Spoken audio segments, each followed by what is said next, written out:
महाकौशल क्षेत्र के इकलौते संस्कृत महाविद्यालय के भवन निर्माण कार्य श्रेय लेने की राजनीति में उलझा हुआ है। 2017 से शुरू हुआ कार्य 2022 तक में अधूरा है। अब पुनः भूमि पूजन कर कार्य प्रारंभ कराया गया है। दमोनाका चौराहे के पास नगर निगम के पुराने संस्कृत महाविद्यालय का नया भवन नगर निगम मद से बनाया जा रहा है। करीब 2.5 करोड़ रुपयों की लागत से यह कार्य 2017 में प्रारंभ कराया गया था, लेकिन ठेकेदार बीच में काम छोड़कर भाग गया। लिहाजा 2022 तक इसका निर्माण अधूरा है। अब नगर पंडित सभा एवं नगर निगम के द्वारा पुनः भूमि पूजन करके इसका निर्माण कार्य प्रारंभ कराया जा रहा है। हाथ नीचे भैया।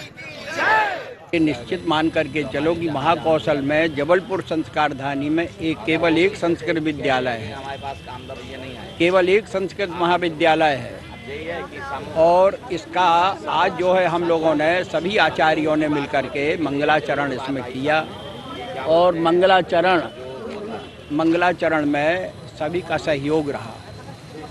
इसमें किसी पार्टी से संबंधित नहीं था। ये तो संस्कृत विद्यालय के प्रति सबकी जो है एक भावना होती है, एक प्रेम होता है।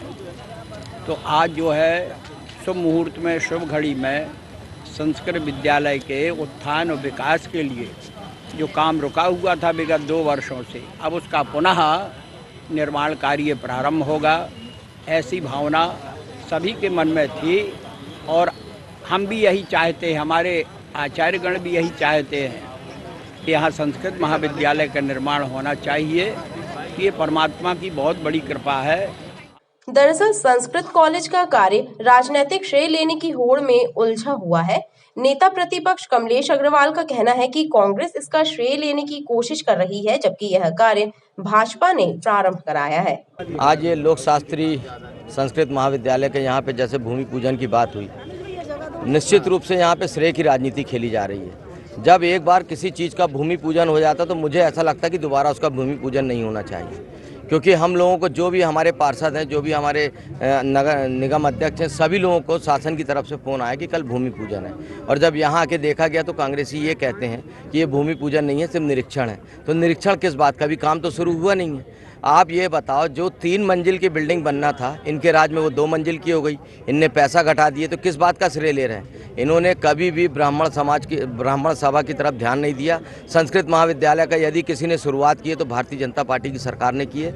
आज हम सब देख रहे हैं कि जो भारतीय जनता पार्टी ने शुरुआत की थी, क्योंकि ठेकेदार से काम नहीं हुआ, ठेकेदार ने काम अच्छे से नहीं किया, उसको ब्लैक लिस्टेड कर दिया गया है। उसके बाद कोरोना काल आ गया, मगर जब 1.5 साल की सरकार थी तब इनने क्या किया? 1.5 साल की सरकार में इनको होश ही नहीं था कि हमें यहाँ पे क्या करना है। वहीं महापौर जगत बहादुर सिंह अन्नू एवं 2 लाख रुपयों का अनुदान देने वाले क्षेत्रीय विधायक विनय सक्सेना का कहना है कि उनके द्वारा यह कार्य श्रेय लेने के लिए नहीं कराया जा रहा। समय सीमा पे काम हो और पूर्ण गुणवत्ता के साथ हो और आने वाली पीढ़ी याद रखें, जिस तरह से छोटा फुहारा बना है उसी तरह से संस्कृत महाविद्यालय का निर्माण हो, एक एक ईंट अच्छी लगे और एक एक काम है बड़ी गुणवत्ता का हो। इसके लिए आज सभी नगर पंडित महासभा ने, ब्राह्मण समाज के सभी विद्वज्जनों ने मुझको आज से 1 साल पहले आदेशित किया था कि ये काम पिछले 2-3 सालों से बंद पड़ा है, ठेकेदार छोड़ के चला गया। उस समय कोरोना काल भी था और नगर निगम का गठन नहीं हुआ था। तो मेरी पूरी जिम्मेदारी थी कि मैं इस काम को आप लोग के आदेश पे करता। मैंने उस काम को भली भांति ईमानदारी से किया। आज उसका स्वरूप सामने है, उसका पुनर्निर्माण शुरू हो रहा है और इसके निर्माण में कोई श्रेय वाली बात कहीं नहीं है। अगर नगर पंडित सभा ने इस पर अग्रणी भूमिका नहीं निभाई होती, आप ही सबका आदेश हुआ था, ये मैं आग्रह नहीं कर रहा, आपका आदेश हुआ था कि आप यहाँ संस्कृत महाविद्यालय पहुँचिए, आप क्षेत्र के विधायक हैं और इस काम को करिए। मैंने उस काम को ईमानदारी से भली भांति किया। आज वो स्वरूप नज़र आने लगा है। आज भारतीय जनता पार्टी के सभी सम्मानित नेताओं को मैं धन्यवाद देना चाहता हूँ, जिन्होंने पहले तो विरोध किया, लेकिन जब उनको इस बात को समझ में आया कि कोई श्रेय की राजनीति नहीं हो रही, एक अच्छे काम की शुरुआत हो रही है।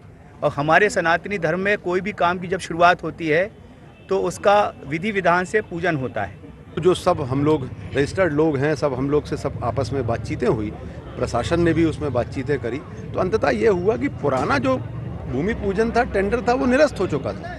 एक नया टेंडर हुआ और जब पंडित सभा संस्कृत महाविद्यालय के लोग चाहते हैं कि पूजन हो इसलिए जिससे कि निर्विघ्न यह कार्य संपन्न हो, तो हम लोग सनातनी हैं, सनातनी सभ्यता में हम लोगों के लिए पूज्य हमारे जो पंडित होते हैं, हमारे जो पूज्य होते हैं, उनकी बात को हम लोग नहीं नकारते। तो सबने मिलकर उनकी बात को मानते हुए यहाँ पर एक नए टेंडर के साथ, नई व्यवस्था के साथ, माननीय विधायक जी के उसमें मद में उनका भी 2 लाख और उससे ऊपर का मद लगेगा, तो उन्होंने स्वीकृति प्रदान की है।